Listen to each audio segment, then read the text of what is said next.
দেখেছি 2006 সালের 28 অক্টোবর ভারতের প্রেসক্রিপশনে খুনি হাসিনার নির্দেশে মানুষকে সাপের মতো পিটিয়ে মেরে ফেলার পর 2010 সালের 22 ফেব্রুয়ারি থেকে 25 ফেব্রুয়ারি পিলখানায় আমাদের গর্বের সেনা সদস্য 57 জন সেনা সদস্যকে গুলি করে হত্যা করেছে এই খুনি হাসিনা।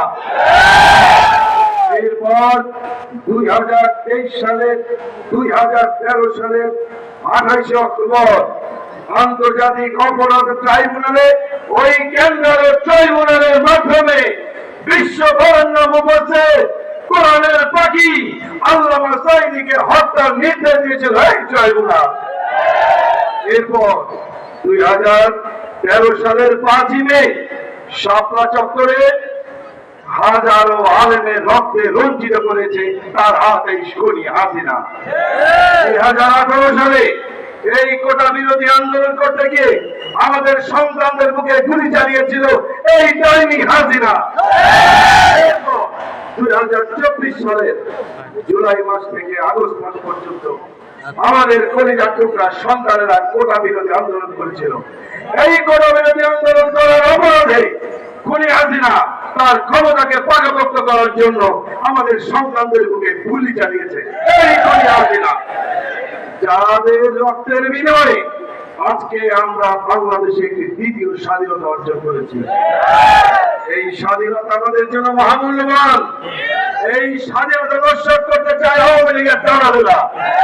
আমরা কোন অবস্থাতে স্বাধীনতাকে নষ্ট হতে দেব না। এই সরকার ক্ষমতায় আসার পরেই তথাকথিত যুদ্ধাপরাধের নামে বাংলাদেশের সম্মানিত সকল আলেম ওলামাকে গ্রেফতার করেছিল। আমি এই জাতির বিবেকের কাছে প্রশ্ন রাখতে চাই, সরকারের কথিত মতে, সাজানো মতে, বানানো মতে 1971 সালে যে অপরাধের গল্প কাহিনী সাজিয়ে আলেমদের বিচার করেছেন মাত্র 6 থেকে 7 জনের, 1971 সালে কি এই 6-7 জনই যুদ্ধাপরাধ সংঘটিত করেছিল? তাহলে উন্নত বিচার হয়নি কেন?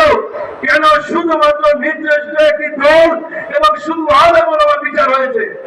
তার একটি কারণ তারা ইসলাম বিদ্বেষী দল।